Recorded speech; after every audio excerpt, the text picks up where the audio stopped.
Keep an eye on these two figures captured on CCTV. The man, visibly upset and waving a handgun, is Vincent Calibres, a 38-year-old auto mechanic. Across the barrel of the gun is Dr. Patricia Holloway, a well-regarded 41-year-old heart surgeon. Little did she know, these would be the last moments of her life. Just minutes later, right outside Patricia's home, this man's actions would change both their lives forever. It was 7:07 a.m. on December 28, 1999, when the San Diego Police Department's 911 dispatch got a frantic call from the upscale neighborhood of La Jolla. A neighbor, her voice shaking, reported hearing gunshots. Amid her panicked breathing, she explained that she saw a woman lying still on the lawn. She also saw the shooter, a man who didn't run off or speed away, but simply walked away calmly. As police rushed to the scene, ready for a manhunt through the quiet streets, they found something far more unsettling. Dr. Patricia Holloway seemed, by all accounts, to have it all. At 41, she was a highly respected heart surgeon at Mercy General Hospital, earning over $425,000 a year. Her colleagues praised her skills, noting a strong success rate in challenging procedures.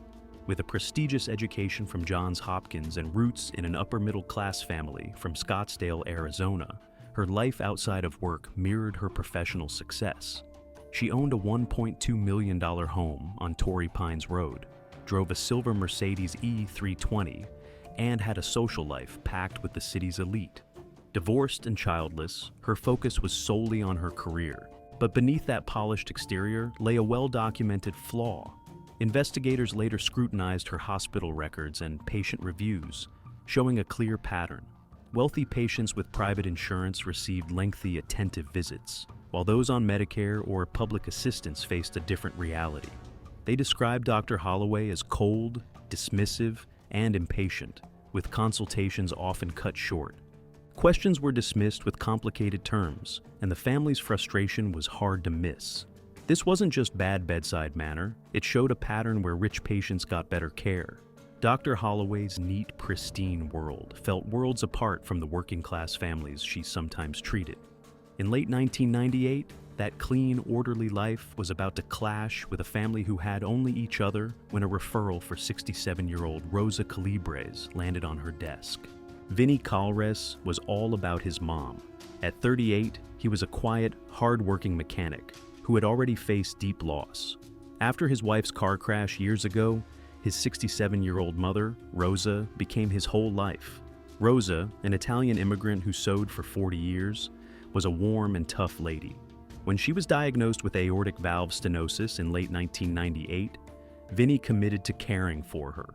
He researched doctors, attended every single appointment, and worked hard to explain the complicated medical stuff to her. His only goal? To get her through the surgery that could save her life. On January 12, 1999, Vinny and Rosa were in the shiny waiting room of Dr. Patricia Holloway's office at Mercy General Hospital. Vinny later said he watched Dr. Holloway spend almost 45 minutes with a well-dressed couple, laughing and chatting with them. But when the Calibres were finally called in, the mood shifted completely. Their consultation was just 11 minutes long. Dr. Holloway hardly glanced at Rosa and spoke only to Vinny in technical terms.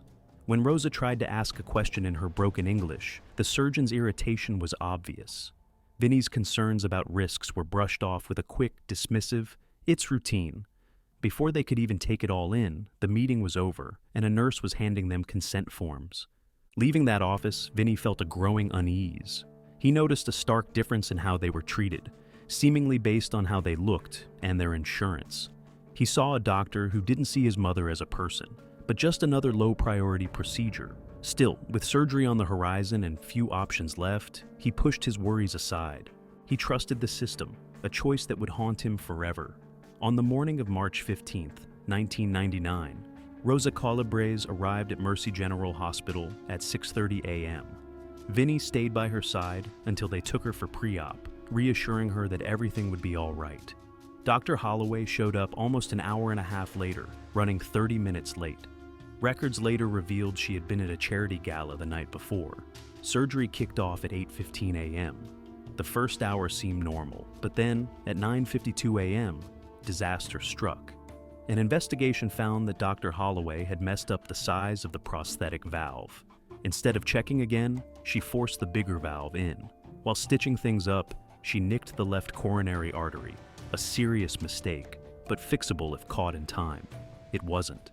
At 10:34 a.m., alarms blared as Rosa's blood pressure dropped dangerously low. The surgical team discovered huge internal bleeding from those overlooked errors. Despite frantic efforts to fix it, it was too late. At 11:03 a.m., they declared Rosa Calibres dead on the table.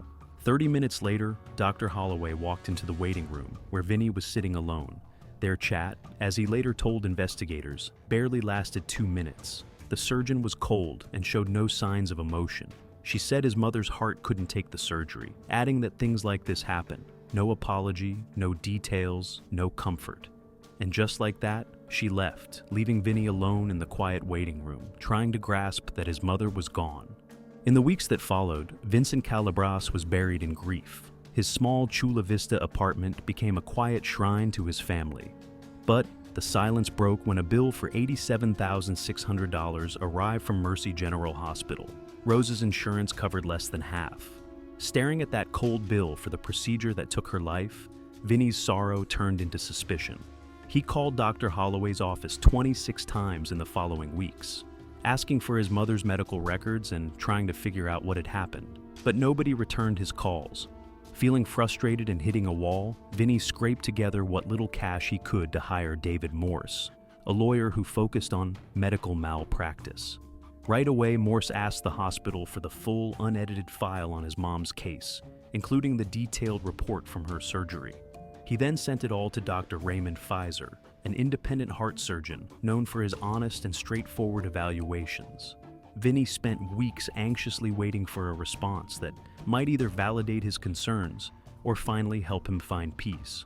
On May 14, 1999, the answer came. Dr. Fisher's official report had arrived. It was clear and hard-hitting. Dr. Fisher stated outright that the surgical report pointed to a serious error. He noted that the valve sizing was wrong, the injury to the coronary artery showed a lack of proper care, and Rosa Calabresi's death could have been avoided. For Vinny, this report was everything he needed. It proved that his mother's death wasn't just a tragic event, it was a catastrophic mistake. With this expert testimony in hand, Vinny's attorney filed a medical malpractice lawsuit against Dr. Holloway and Mercy General Hospital on June 3, 1999. The response from the hospital was quick and fierce. Dr. Holloway's powerful legal team jumped in, trying to dismiss the case, arguing that Rosa's death was because of her pre-existing health issues. All summer long, Vinny endured depositions and hearings, watching Dr. Holloway dressed in her designer suits, showing no signs of guilt. During her deposition in August, she coldly stated that the surgery met care standards and that the unfortunate result was not expected. The legal system Vinny hoped for began to chip away at his case. The hospital's lawyers buried him under mountains of paperwork and motions. By October, the case went to mediation, where the hospital offered a $75,000 settlement, barely enough for medical and funeral costs. Yet, there was a catch. Vinny would have to sign a non-disclosure agreement and agree that no wrong was done. Then, on November 9th, came the final crushing blow. A judge dismissed key parts of Dr. Fisher's expert testimony over a legal technicality. Vinny's lawyer broke the news. Their chance of winning at trial had now dropped to less than 15%. Feeling overwhelmed and strapped for cash, Vinny took the settlement on November 18th. After all the fees, he ended up with only $8,400. Dr. Holloway skipped the settlement meeting and never said she was sorry. So, Vinny walked out of the lawyer's office with a check, but he had no sense of justice, no accountability, and definitely no closure. The system had dealt its last, painful blow. The failed lawsuit pushed him over the edge. With no legal options left, Vincent Calabrazzi sank into a deep depression. He stopped going to work at the auto shop, and his little apartment turned into a dark space filled with his mother's photos, piles of legal papers, and news clippings about medical malpractice. He isolated himself, cutting off friends, swallowed by one burning obsession: Dr. Patricia Holloway. While his life stalled, hers went on without a hitch. Feeling powerless fueled his anger. He started driving his 1991 Ford F-150 to La Jolla. There, he would park for hours, watching Dr. Holloway's pricey house from afar.